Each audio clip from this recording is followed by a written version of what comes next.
செய்திகள். சரிக்குமப்பா நிகழ்ச்சியில் பல பேரும் போட்டியாளர்களாக கலந்து கொண்டிருந்தார்கள். எலிமிஷனான 7 போட்டியாளர்களும் தற்பொழுது இந்த போட்டிக்குள் தெரிவு செய்யப்பட வேண்டும் என்று வைல்ட் கார்டு ஊடாக உள் நுழைந்திருக்கின்றார்கள்.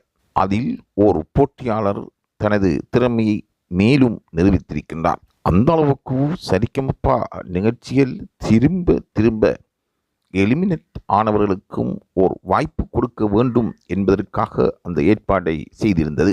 அதனூடாக வெற்றியாளராக இந்த போட்டிக்குள் புதிதாக ஒருவர் நுழைந்திருக்கின்றார்.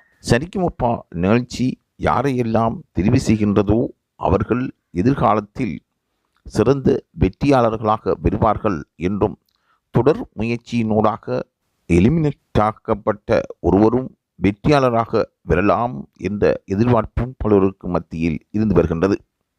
சரிகமபா நிகழ்ச்சியை பொறுத்தவரையில் வெற்றியாளர்களை அறிந்து கொள்வதும் அவர்களுக்கு வழங்குகின்ற பயிற்சிகளும் அவர்களின் ஊக்குவிப்பும் பலரையும் எடுத்துக்காட்டாக முன்னேற்றிருக்கின்றது.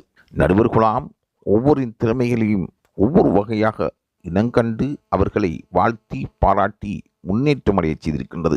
ஆகவே இந்த நிகழ்வில் சரிகமபா நிகழ்வில் பங்கு பற்றுகின்றவர்கள் திறமைசாலிகளாக இல்லாவிட்டாலும் அவர்கள் வெற்றியாளர்களாக மாறாவிட்டாலும் ஏதோ ஒரு வகையில் வெற்றி பெற்றவர்களாக அந்த நிகழ்ச்சியை விட்டு விலகிச் செல்கின்றார்கள்.